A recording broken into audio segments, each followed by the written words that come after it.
Alors, mesdames et messieurs, comme vous le savez, on a déjà dit, l'Égypte n'épargne aucun effort pour régler le problème de Gaza et les territoires occupés. Alors, le Caire a réaffirmé son refus catégorique de tout rejet israélien visant à expulser le peuple palestinien de sa terre historique, que ce soit dans la bande de Gaza ou en Cisjordanie.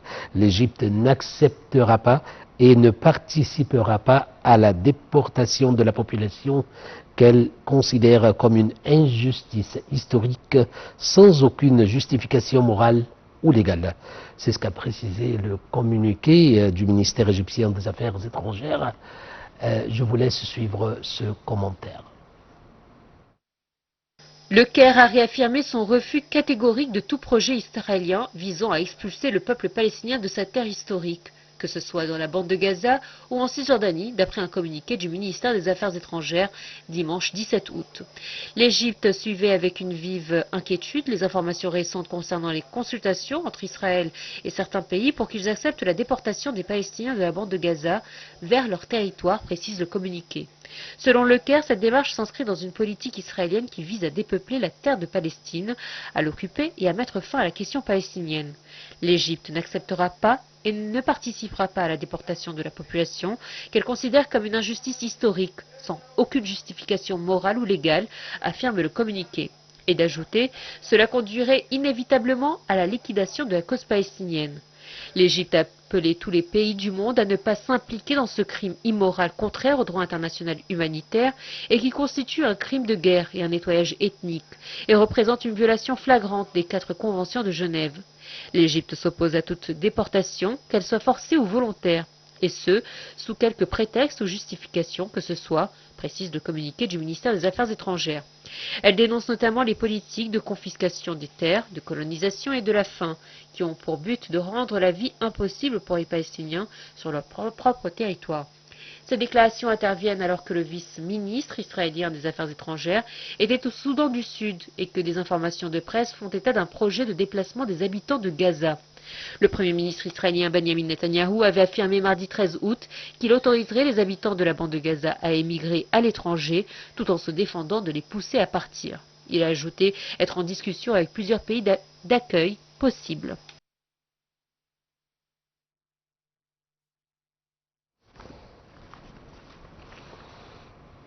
Alors, comme on a dit, l'Égypte n'épargne aucun effort pour régler la cause palestinienne et dans ce contexte, nous avons le plaisir d'avoir en ligne ambassadeur Medhat Al-Melighi, ancien ministre adjoint des Affaires étrangères.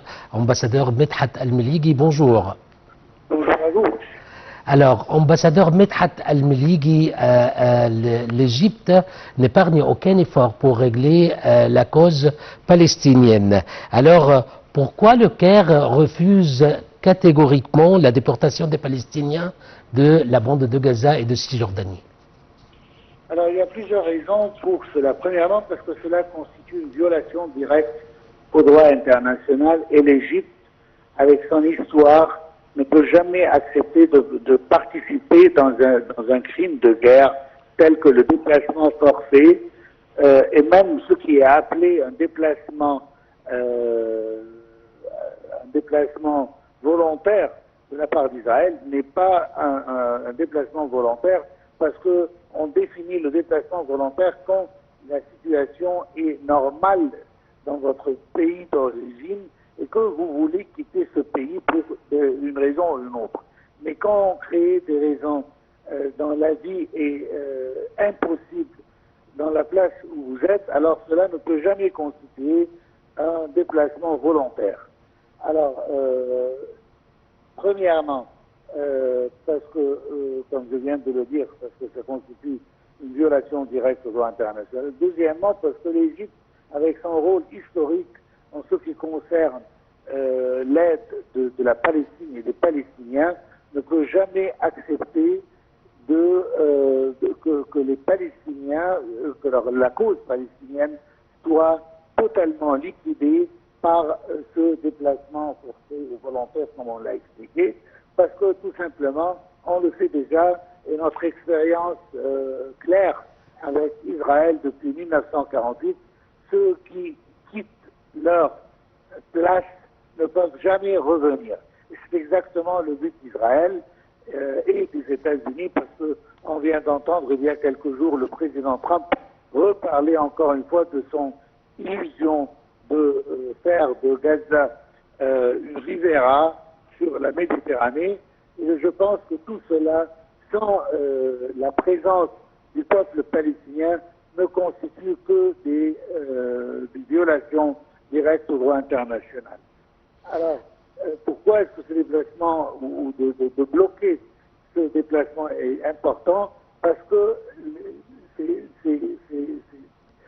c'est dirigé directement contre la volonté du peuple palestinien, ce que l'Égypte ne peut jamais accepter. Ambassadeur Medhat Al-Meligui, comment ou quels sont les messages que l'Égypte souhaite transmettre à la communauté internationale en ce qui concerne cette question? Alors, premièrement, l'Égypte rappelle toujours que le déplacement forcé d'un peuple en dehors de son territoire légitime constitue, selon le droit international et pas selon l'opinion ou l'avis de l'Égypte, une violation du droit international. Et que les pays, selon leurs obligations envers l'application du droit international, ne doivent pas accepter ou ne doivent pas permettre à Israël de commettre un tel crime. Je pense que la majorité des pays du monde sont déjà avertis, sont déjà au courant exactement de la sérieuxité de ce crime, à part seulement les États-Unis et Israël certainement. Parce que les pays européens, qui sont traditionnellement les supporters les plus favorisés d'Israël, ne le sont plus comme avant. Certainement, cela ne veut pas dire que les relations sont rompues avec ces pays occidentaux, parce que la majorité des pays, jusqu'à maintenant, continuent toutes sortes de coopération avec Israël, et qu'on n'a pas entendu parler de sanctions claires contre l'État palestinien.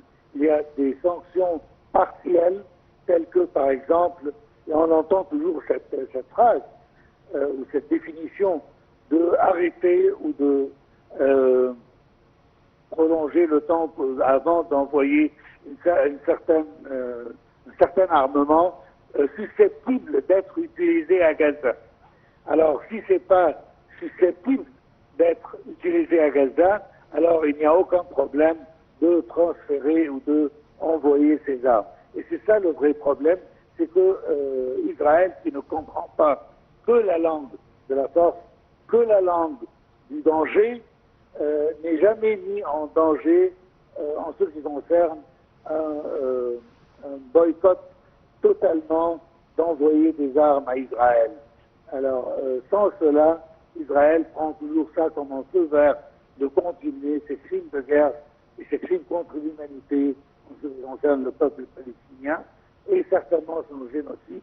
Déjà, on commence l'opération terrestre contre la ville de Gaza et que la ville est attaquée et occupée à 50% jusqu'à maintenant selon les derniers rapports et que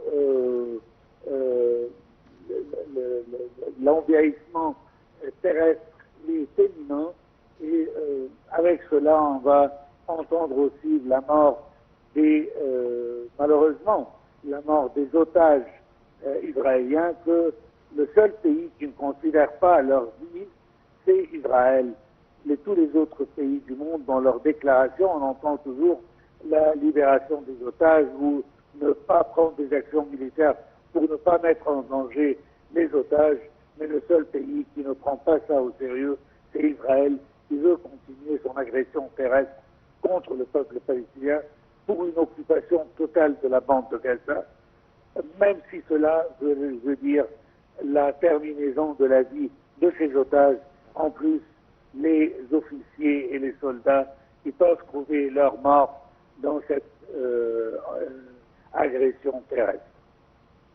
Votre Excellence, ambassadeur Medhat Al-Meligui, vous êtes ancien ministre adjoint des Affaires étrangères. Je vous remercie infiniment et je vous souhaite une très bonne journée. Alors, merci pour votre intervention. Mesdames et messieurs, alors je vous laisse maintenant avec une courte pause.